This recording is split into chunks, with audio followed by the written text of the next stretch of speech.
80 नोह जवान शहीद हुआ बाबू प्रेम सागर। वही बिरहा से सदा के बिरहा आप लोगों के बीच में परोसा चलत है। आशा न पूर्ण विश्वास अपने पसंद हुई हम दा से भाव लगा आविरा।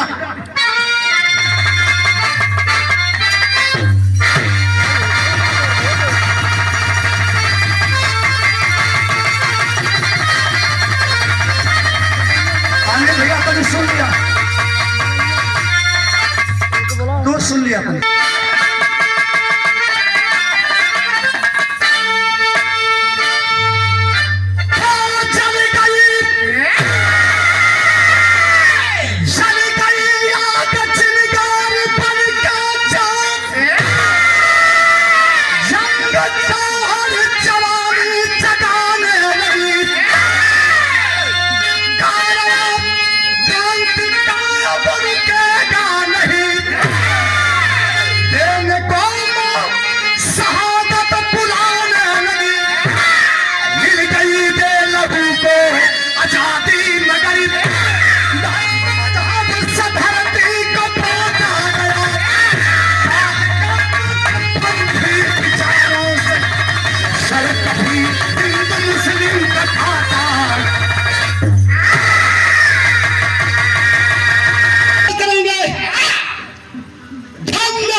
परिश्रम करके इस मां धरती को आजादी दिलाई।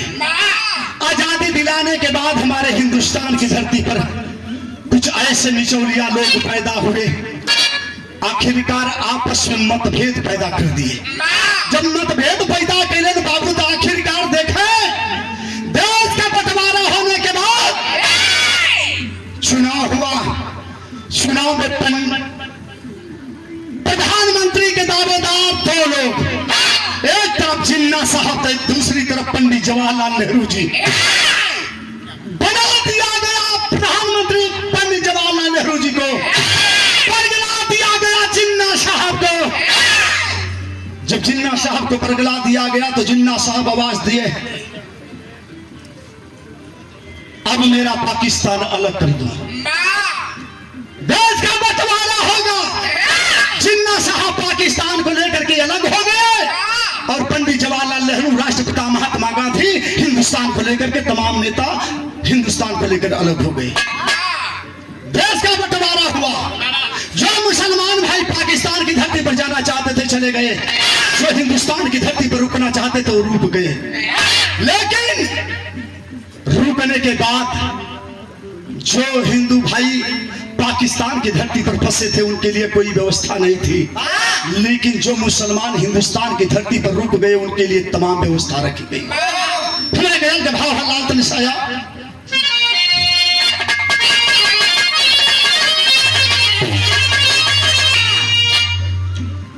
अरे बहे खून समन के लिए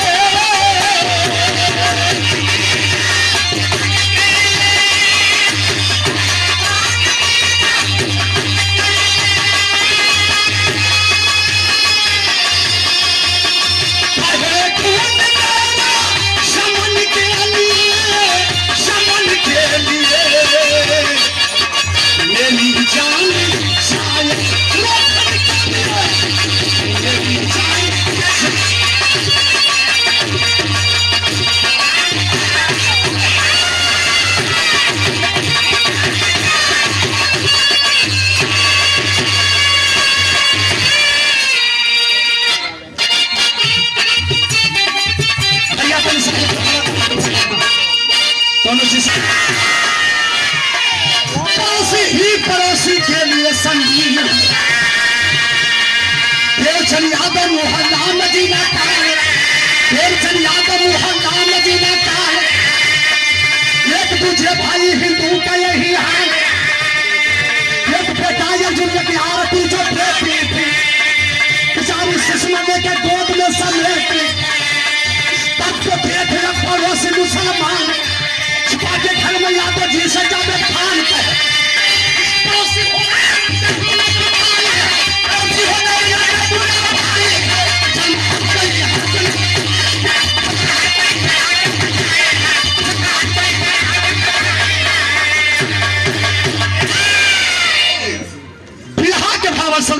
करेंगे।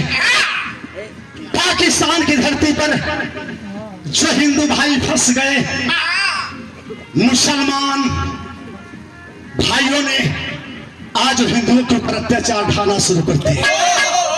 लगे हिंदुओं को मार मार काट काट करके ट्रेनों की डिब्बा में भर करके पंजाब, लुधियाना, अमृतसर की धरती पर भेजना चालू करते हैं।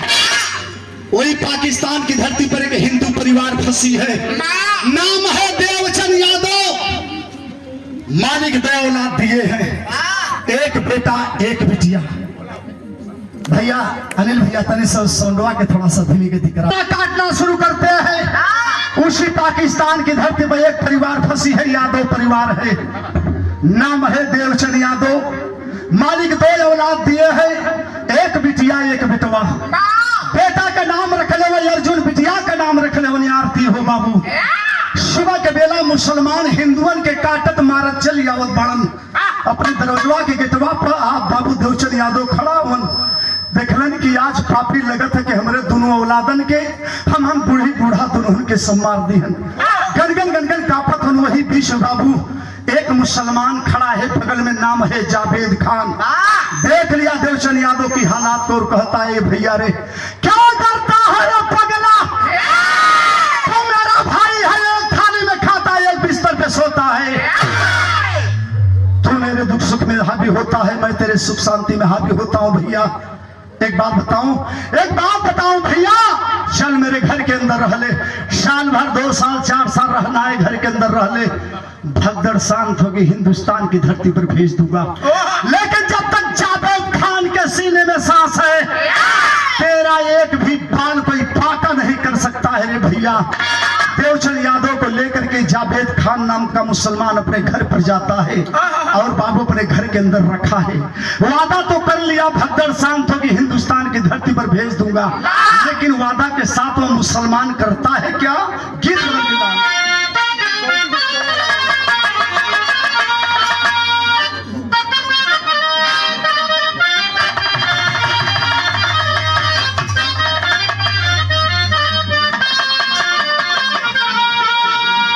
हमारे गुरुदेव बतौलन है, बोलू दादा हिस्से गाँव, हीरा दादा हिस्से गाँव, कुकुरा ऐसे भौंका देखबो किला कुकुर में और उनके में कोनो फर्क ना हो, लम्बे जानी कुकुरा भौंका था।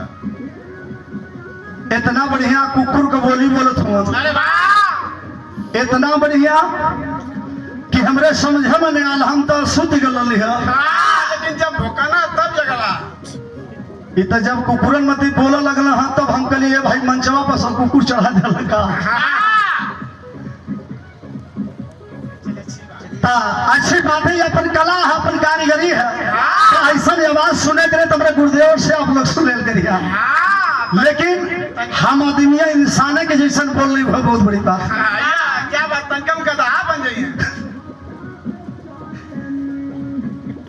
गीत का भाव है लाल का,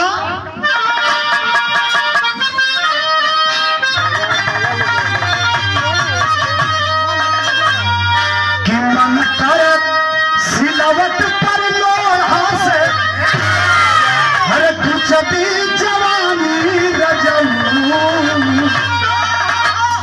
कि मन कर सिलवट पर लोहा से, हर कुछ भी जवानी रजऊ।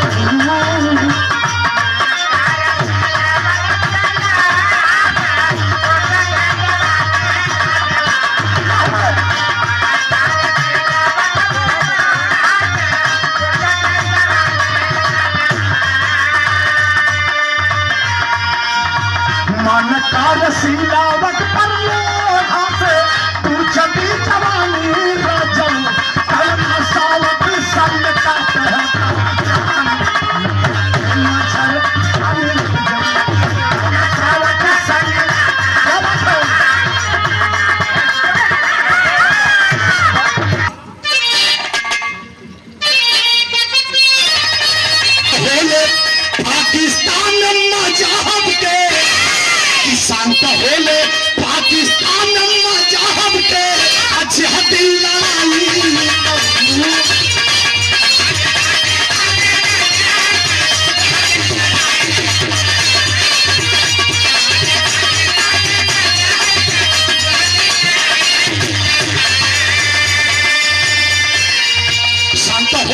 पाकिस्तान में मजाक के जिहादी लड़ाई तब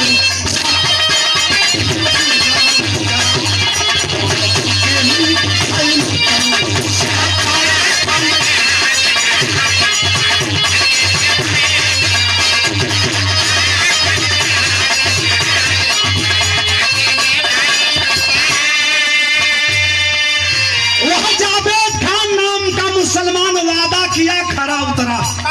भद्र शांत होती है देवचंद यादव को पाकिस्तान की धरती से हिंदुस्तान की धरती पर भेजने का काम किया। जब हिंदुस्तान की धरती पर देवचंद यादव आल हवन तो कौने स्थान पे आल हवन? चीर परिचित स्थान है बाबू। जौने स्थान से चल के हमारे बजरंगी भैया ये आप लोग आल हवा, वही स्थान पर भी मलटारी में हमारे 11 तारीख के भाई बिरहा रुचि यादव से रखल ये बिरहा के फरमाइश के ऊपर देखा कौने स्थान पर अलन कि अरे आजमगढ़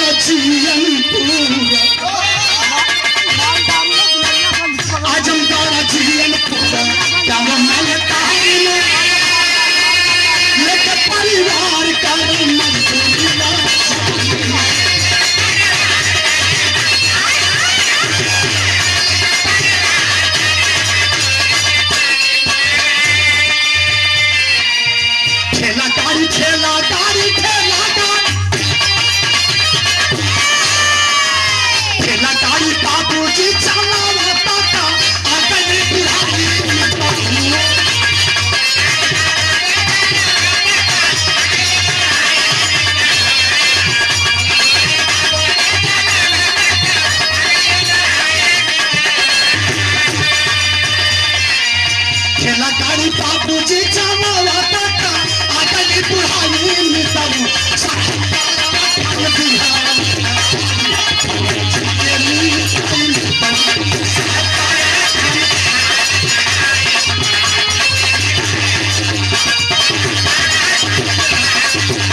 पाकिस्तान की धरती से हिंदुस्तान की धरती पर आए हैं। हिंदुस्तान की धरती पहले बाबू उत्तर प्रदेश में यूपी में जन्म समय आल होन, यही आजमगढ़ जिला में आल होन। आजमगढ़ के बगलिया में जियनपुर पड़ेला, जियनपुर के बगलिया में छोट सा गांव है, गौवा का नाम है मलटारी हो पंचो। यही मलटारी गौवा में आके बाबू देवचंद यादव झोपड़पट्टी डाल के गुजर बसर करे लगल। समय बीता लगल, देश छूट गया, गरीबी चरम सीमा की ओर हो गई। कहियो गर्रा माटी के काम करे, कहियो रिक्शा चलावा। ये बाबू धीमे धीमे अर्जुन बेटवा 12 से 14, 14 से 16 साल की उम्र भइल बा।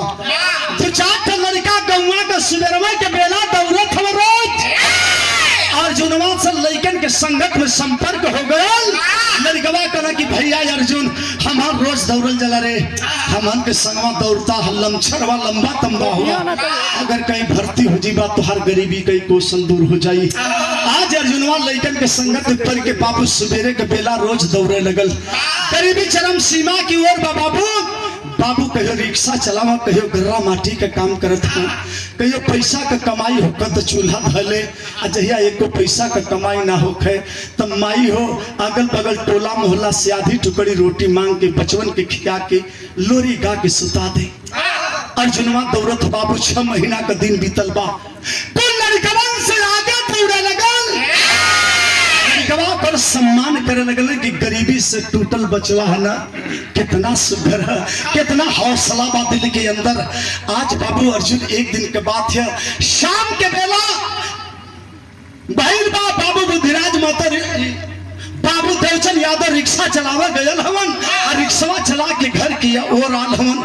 उनकर पत्नी देखली हमारे स्वामी जी रिक्शा चला के आ गइलन, भागल गई कली कि सैया हो एक बात बताई, अब कुछ पैसा का कमाई फैलो को तो पैसा देता ना, हम कुछ राशन पानी ले आई, खाना बना दे। हमारा अर्जुनवा पेटवा 4 बजे भोरवा में दौड़ जाई हो स्वामी जी। इतना बतिया जौने समय आज माई कहली बाबू देवचंद यादव के अखिया से आंसू बरसत हो बाबू, आंख से आंसू गिरे लगल, कहला कि पगली आज एक पैसा का कमाई ना भई। उनकर पत्नी कही है स्वामी जी सुबेरों के बेला चूल्हा ना धरस। अर्जुन बेटा वही तरह बिना खेले स्कूले चल गए स्वामी जी।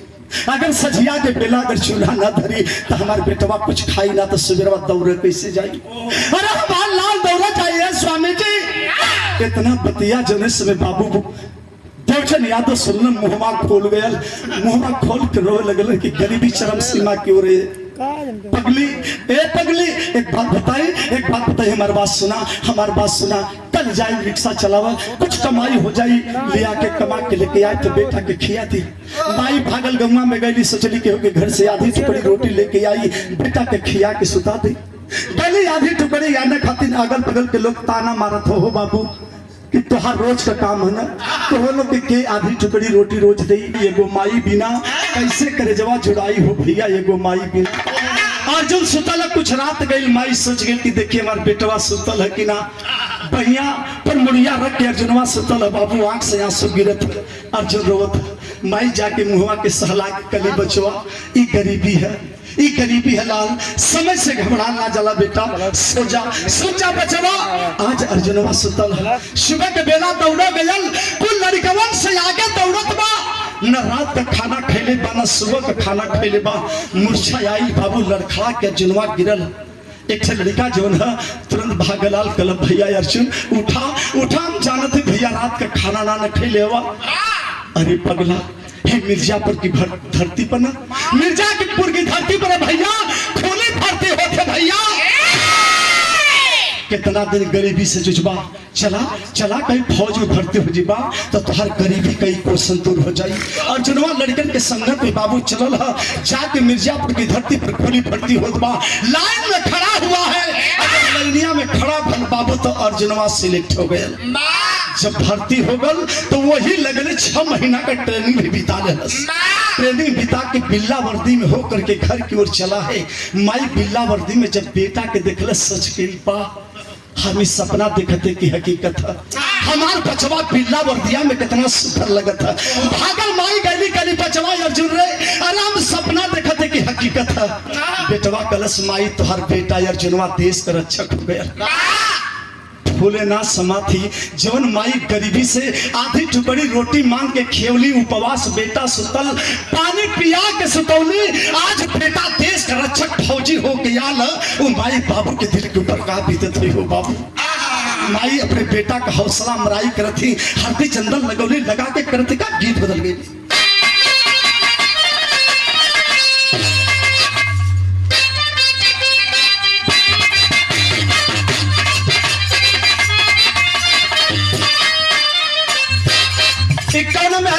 राजा जी हाय दिवाली बीत गई, हाय होली करीब आवत है। सैया के काम न कदा, अगर गवनवा कराए के तो के परदेश रहे के रह तो ई गवनवा काहे करौला? ई गवनवा अपने बाबू बने करौला। आ सैया आवा छे काम कदा, मेहरारू बतियावत छे का।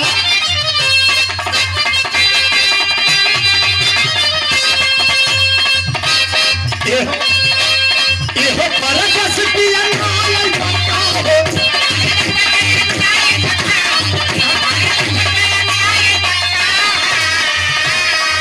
अरे ये सब करे त छछना जाय बकाओ।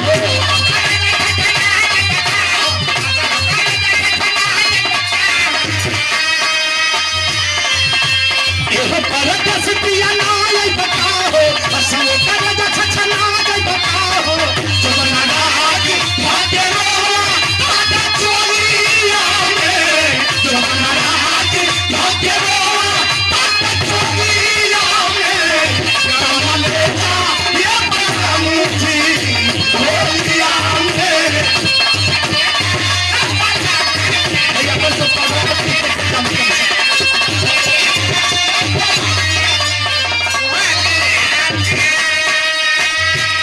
अनिल भैया वो माई कलश की बेटा कुल काम करिहा लाल अर्जुन, लेकिन देश के साथ कभी गद्दारी मत करिहा। का कहले रहल माई?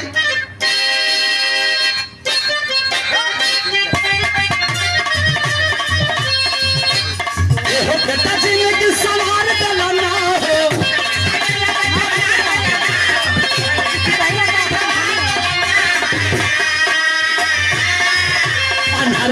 दिया ना तू चार जलाना हो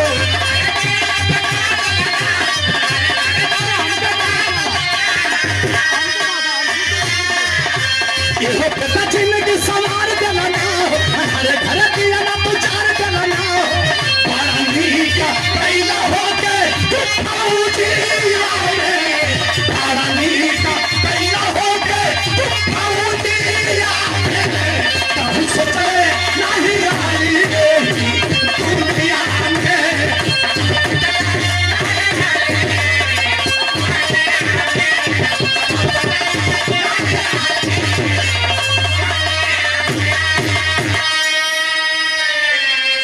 भैया अर्जुन देश का रक्षक न हो गईला एक काम करा अब हम जान गेली बचवा के गरीबी कई गोसन हमन का दूर हो गई एक काम कदा है आरती बहनिया तुहार जोन है ना शादी योग्य हो गई है शादी योग्य हो गई जब भैया आई गल हो ना ये जमाना के देख के भैया कोनो कदम आगे की ओर बढ़ावल जला ये जो जमाना जलत हरी भैया एक काम करते भैया काम आई बतावत है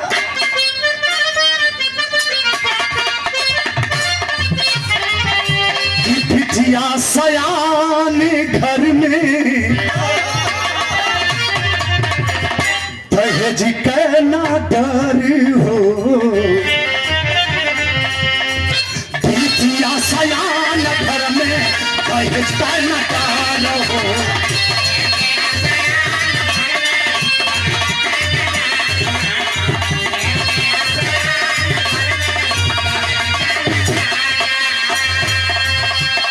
शादी करी बेटा खोज के शादी करी बेटा खोज के सुधर घर पार हो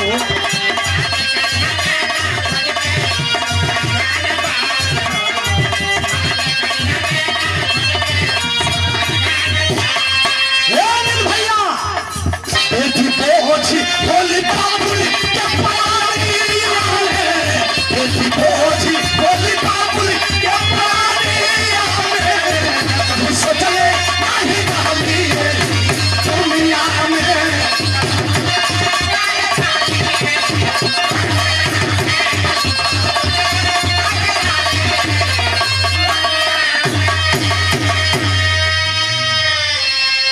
माई कहे कि आ गईला ना जब आ गलवा तब बहनी के अपने रिश्ता तय करके एक बाद जाके तू ड्यूटी ज्वाइन करिया इतना बतिया जब अर्जुन सुनत कलम आई हो देश का आजादी खतरे में बा पता नहीं पाकिस्तानी पापी कब वार कर देंगे कौनो ठीक ना बा एक से काम बताई माई एक से काम बताई बाबूजी से कह दिया बहनी खातिर सुघर घर पर खोज के रिश्ता तय करके हमके संदेश दे दिया बिरहा शैली से भाव लगला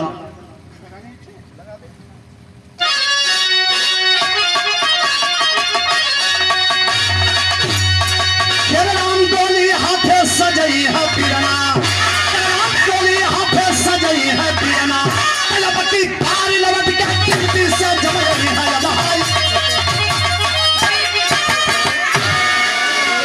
गोली हाथे सजई है पीरना अब की बार लौट के ड्यूटी से जब गई है माई वो सदिया के दिन रखवा के संदेश दे दिया सदिया के 10 दिन पहले हम बहनिया की शादी में हाजिर हो जाई जवान इतना बात जने समय कहलस माई से विदाई लेना चाहत हूँ एक केवाड़ी के पल्ला का यार दे के सुसब के बहनिया आरती रोवत है भाई फौजी पहुंचता है कहता है पगली क्यों रो रही है तेरे भाई से क्या कमी हुई है अरे तेरा भाई फौजी है एक बात बता दे बहनी विदाई के समय तो के तोहफा के रूप में क्या चाहिए बहनिया कलश की भैया एक मुट्ठी मट्ठी उठा के विदाई के समय आप दे देबा तो हम जान जाए कि हमारे माई बाबू भैया का आशीर्वाद मिल गल इतना बतिया जो ने समय जवान कहलस कह के बहनिया से कलश की बहनी विदाई के समय ऐसा तोहफा दे कि आज तक कोनो भाई अपनी बहन की ना दिले हुई आखिरकार बाबूजी नौजवान मचलती हुई जवानी को लेकर के चल देता है ड्यूटी पर तैनात है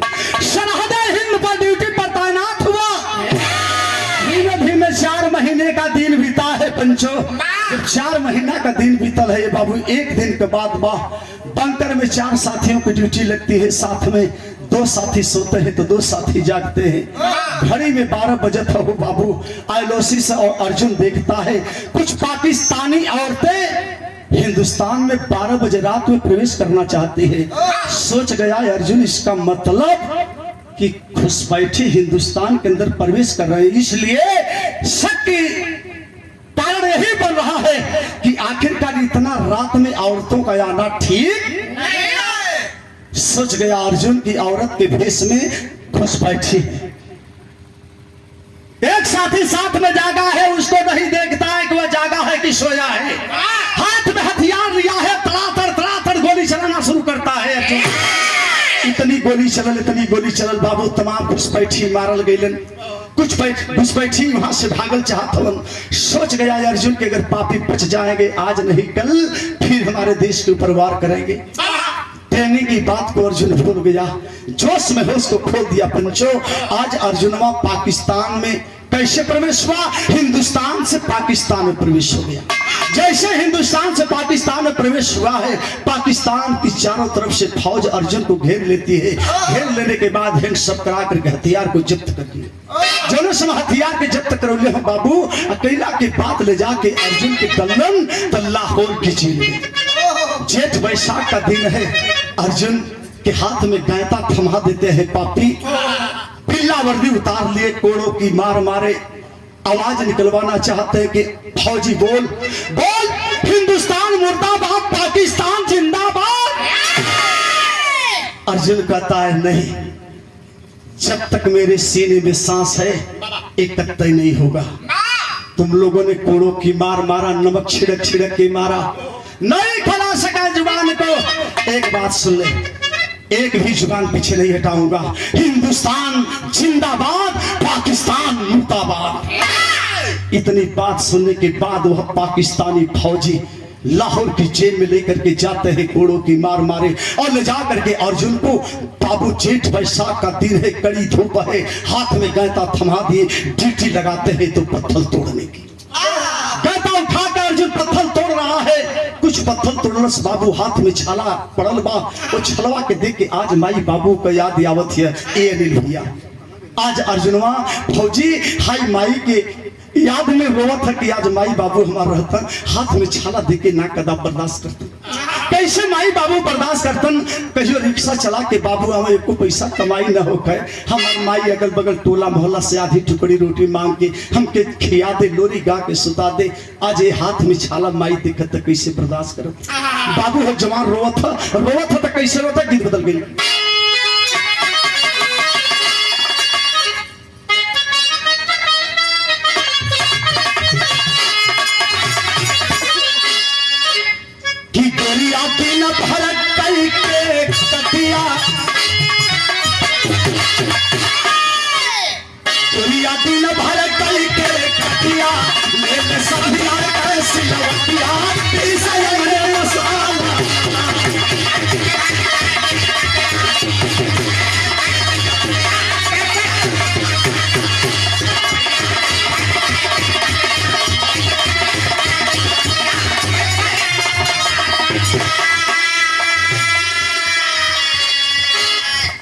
अर्जुन रोवत था, जेल के अंदर माई का याद आवत है।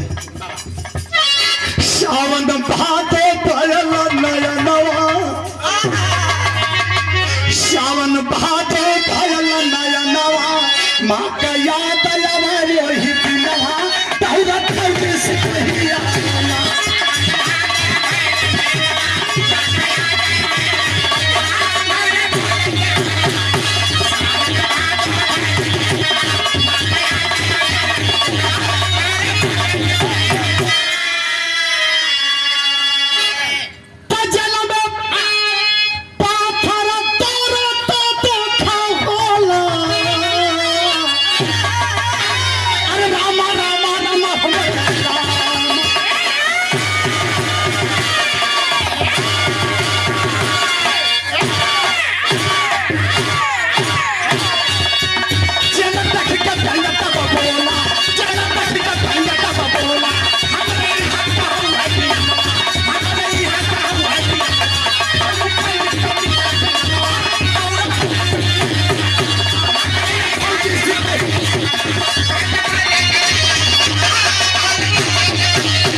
है अर्जुनवा बाबू, जैसे ड्यूटी पर तैनात हो, पत्थर तोड़त हो, आंख में आंसू।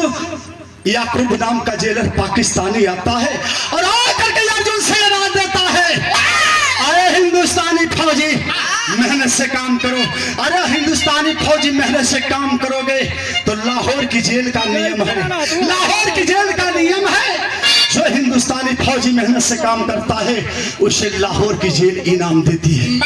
इतना बतिया जब अर्जुन सुनत गलत, पापी अपने आप को तुम मुसलमान समझते हो ना, लाहौर की जेल इनाम देती है। जिस दिन देश का बंटवारा हुआ था अनिल भैया, सुई तक का बंटवारा हुआ, सर ढकने के लिए पाकिस्तान के ऊपर छत नहीं था, लेकिन पता नहीं कितना तिरपाल पैसा भिजवा करके तो पाकिस्तान का सर ढका। बात करते हो लाहौर की जेल इनाम देती है। सुन ले मेरी बात, क्या बात बताओ, बात से भालो भैया भैया जवान में सुन ले जेलर हम है हिंदुस्तानी जंग जवान।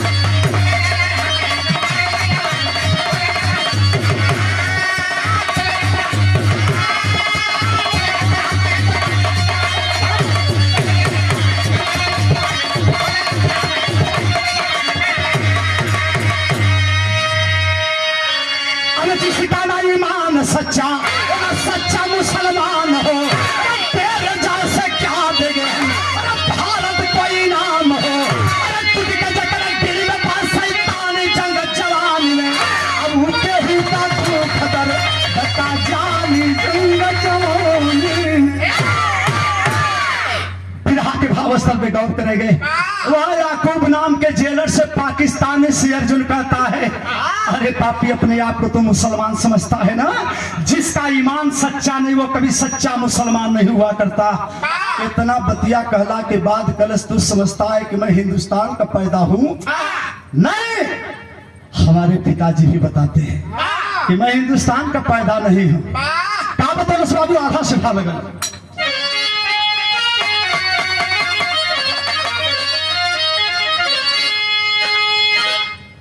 राम दादा अपने जमाने के आलम में आल्हा के बड़ा प्यार से बोले हैं, ये है तो दुनिया में सत्य है। माँ और जो माँ के कोख से पैदा हुआ है उसे आज नहीं कल जाना है। यह तो दुनिया में सत्य है। राजा रंग फकीर धरती पर जे भी आल सब गल बाबू की हुआ चल रहा है। बचन तो खाली के बाबू बचन एकर बाबू बड़ा दिन हो गया बेचारू की। इनके उम्र के हिसाब से आंकड़ा सब लगाए ले कितना दिन हो गए भैया। अरे मंगरू के बाबू मर के नहीं कर बाबू जी पहले बहुत दिन। बिहार के भाव असल में गौर कर कैसे बोले हिरावत निशा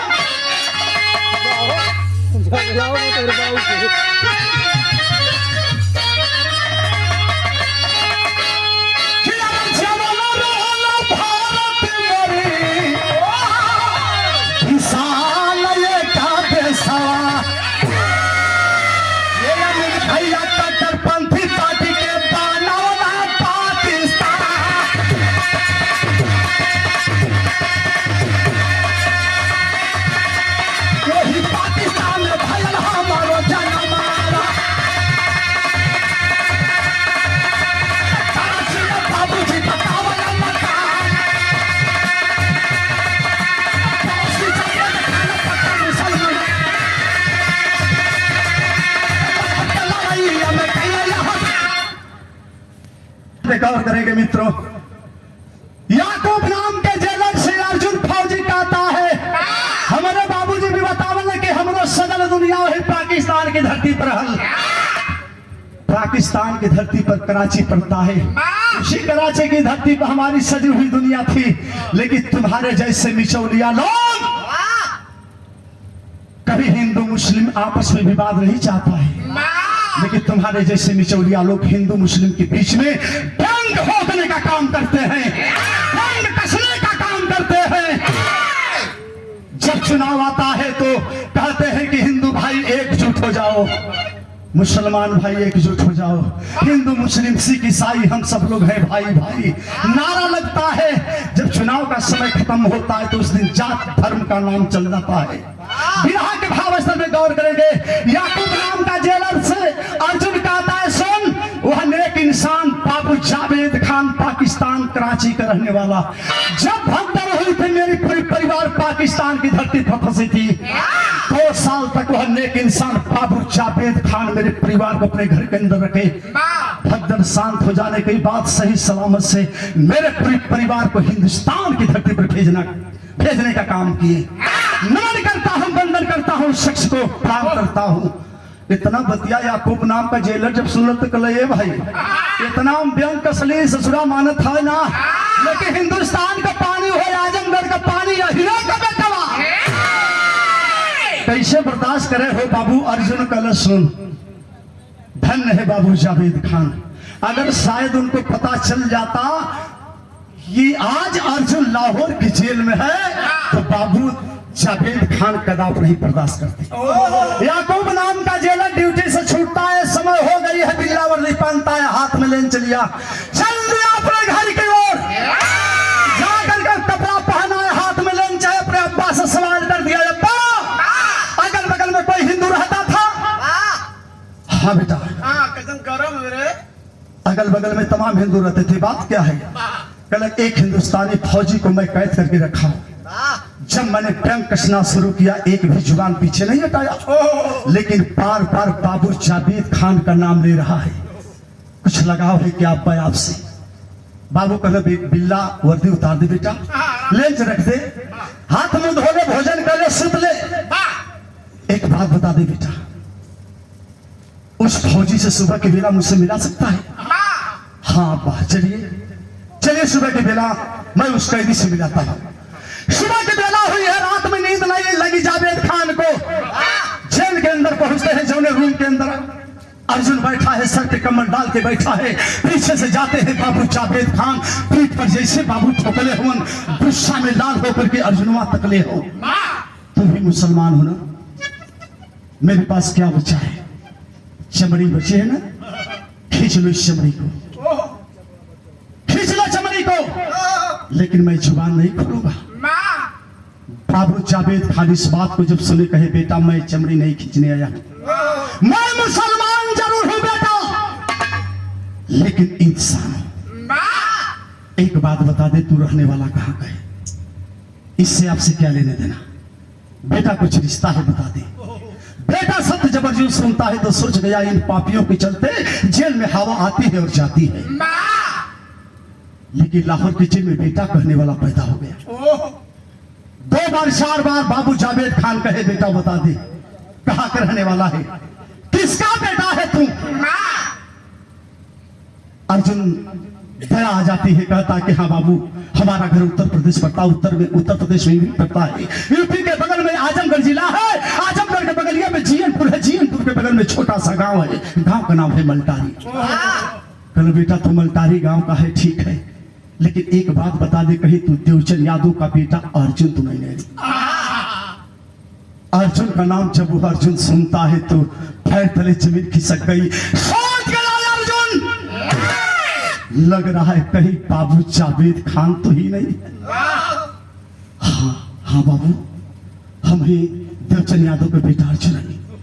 इतना बात जब से बाबू जावेद खान सुन पहला बचवा तो बड़ा छोट रहे, लेकिन तोर से छोटे थे तोर बहन रहा, जो बहनी के नाम रहे आरती रे।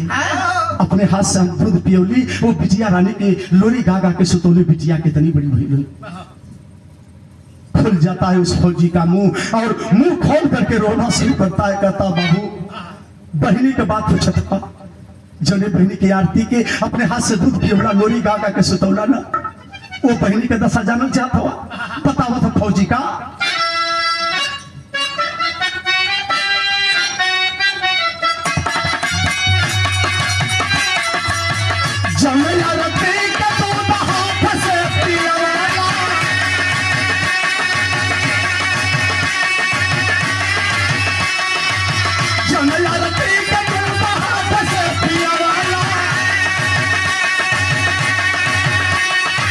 वही कपड़ा तो कहना ये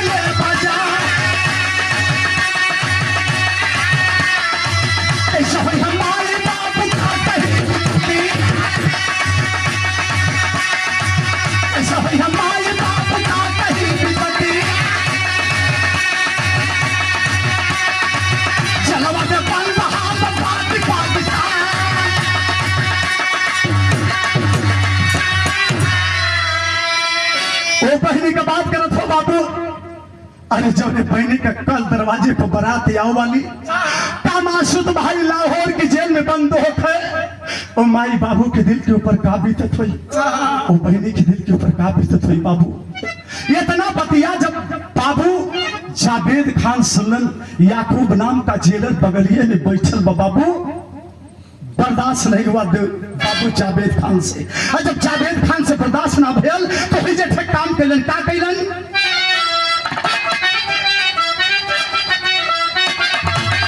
ये बाबू छतिया पर गिर गइला खान के पास, छतिया पर गिर गइला खान के पास।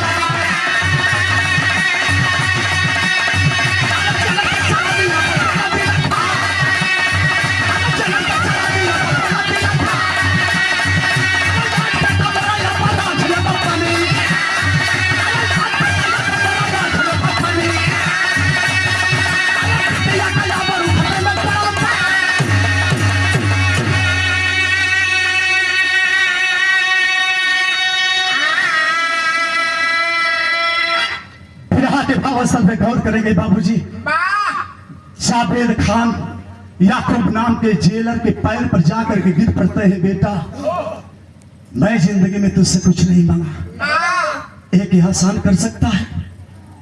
याकूब नाम का जेलर आवाज देता है, अब्बा एक हिंदुस्तानी फौजी के लिए एहसान की बात करते हैं, किस एहसान की बात करते हैं अब्बा, किस एहसान की बात करते हैं। कल बच्चे वाले जानल चाहते हैं ना, एक कुरान नहीं बतलाता है बेटा, एक कुरान नहीं बतलाता है कि एक बहन की आबरू, मुसलमान की बहन की आबरू सरेआम खड़े इस सभा में लूटी जा रही हो, एक हिंदू भाई खड़ा होकर तमाशा दिखाए। ये कुरान मजहब नहीं बताता है बेटा कि एक हिंदू बहन की आबरू लूटी जा रही है, एक मुसलमान भाई खड़ा होकर तमाशा दिखाए। इतनी बात जब याकूब नाम का जेलर सुनता है तो कहता है अब्बा कहना क्या चाहते हैं, कहे कि बचवा एक ही एहसान कर दे, जिंदगी में मैं तुझसे कुछ नहीं मांगूंगा। कौन से एहसान की बात करते हैं बाबू जावेद खान, बिरहा के भावस्थल पे गौर करिए।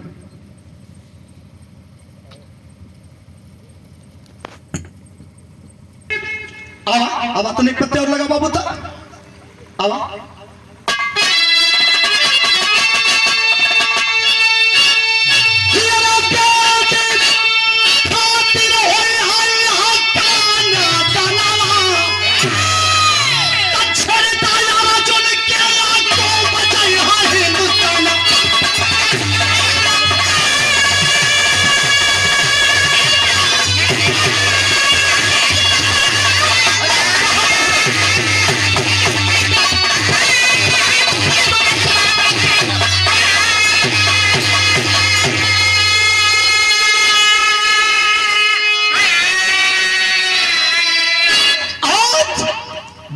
जावेद खान कहन की छोड़ दे बेटा, छोड़ दे अर्जुन को। जिस दिन अपने बहन के शादी में सम्मिलित हो जाएगा उस दिन मैं जान जाऊंगा बेटा कि मैं अपनी बिटिया का कन्यादान कर दिया। याकूब नाम का जेलर इस बात को जब सुनता है तो करता है क्या कि होगा जेलर बोल नहीं पाया, अथाखा बादल से सीमा पार काला।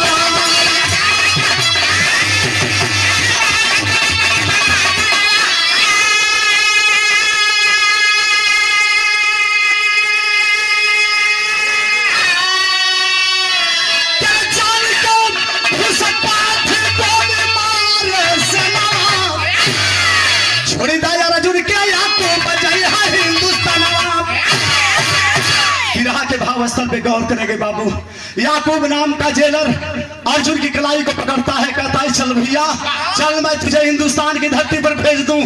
कलाई को पकड़ता है, बाघा नहर बॉर्डर पे लेकर के आता है और कहता है भैया इस नहरिया में कूद जा, कूद करके पार हो जा, चला जा हिंदुस्तान की धरती पर और जा करके बहन की शादी में सम्मिलित हो जा। इतना बतिया जने समय अर्जुन सुनलस बाबू नहरिया में कूदल हो। नहरिया में कूदला के बाद जैसे बॉर्डर पर पहुंचता है, एक पैर हिंदुस्तान के अंदर एक पैर पाकिस्तान के अंदर, तब तक हिंदुस्तान के फौजी देख लिए कि कोई घुसपैठी है, हिंदुस्तान के अंदर प्रवेश करना चाहता है। हाथ में उठा लिए हथियार और तड़ातड़ इतनी गोली चलल हो पंचो, इतनी गोली चलल कि अर्जुन का सीनवा गोली से छालनी हो गल। निकालता है पॉकेट से सफेद रुमाल अर्जुन, आवाज देता है भैया रोक लो फायरिंग, भैया रोक लो। हिंदुस्तानी गोली हिंदुस्तानी कलेजे को पार कर चुकी। सफेद रुमाल दे करके हिंदुस्तानी फौजी दौड़ के आते हैं, देख लिए हिंदुस्तानी फौजी है, जल्दी करो गाड़ी लाओ हॉस्पिटल लेके चलो। हाथ जोड़ के सवाल कर देता है, भैया बड़ी देरी हो गई, बड़ी देरी हो गई भैया, एक एहसान आप लोग कर सकत हुआ। एक फौजी कहता है, पगला इस हालात में ये एहसान की बात करता है, किस एहसान की बात करता है रे भैया? कल के भैया हो, कल हमारे बहनी के दरवाजे पर बारात आई, परसों सुबह की बेला विदाई, कल हमारा लसिया घर तक पहुंचे न पहुंचे, लेकिन सुबह के बेला तक हमारा लसिया हमारे घर तक पहुंचवा दिया। नहीं तो हम अपनी बहनी से वादा करके आल है कि ऐसा तोहफा विदाई के समय दे कि आज तक कोनो भाई अपनी बहन के ना दिले। आता है बाबू एसपी डीएसपी क्षेत्राधिकारी पदाधिकारी डीएम एसडीएम क्षेत्र पंचायत ब्लॉक प्रमुख सांसद विधायक सब लोगों को पता चलता है। सुबह की बेला मलटारी गांव में भीड़ लगी है पंचो, विदाई की समय है, खराब बारात के सब लोग इकट्ठा हुए। वही बीच में भेल का हीरा फौजी अरथी लेके पहुंचा, अब होता क्या विदाई, गांव पूरा रोवेला रोवेला बाबू।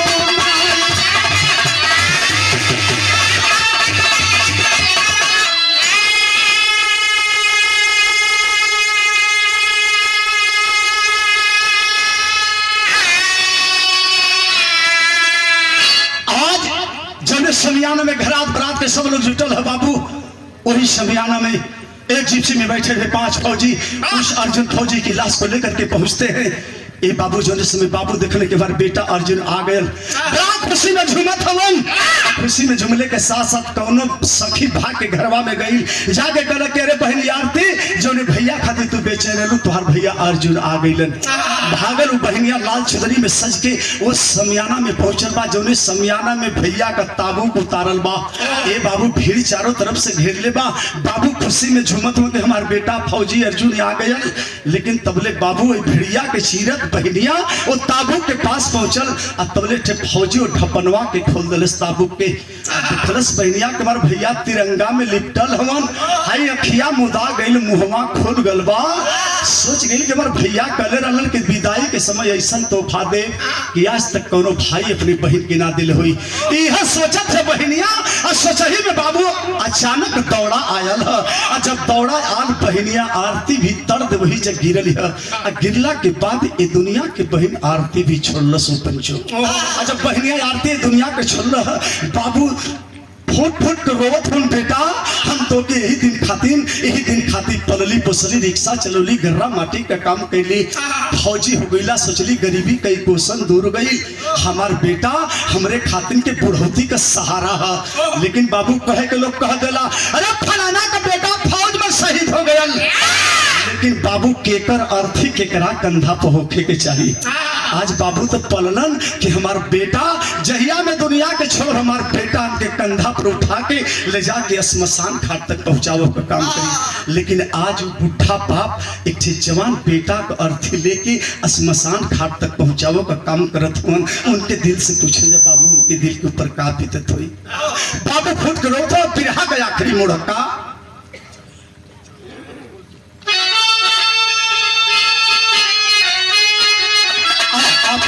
यातन सब चढ़ाओ।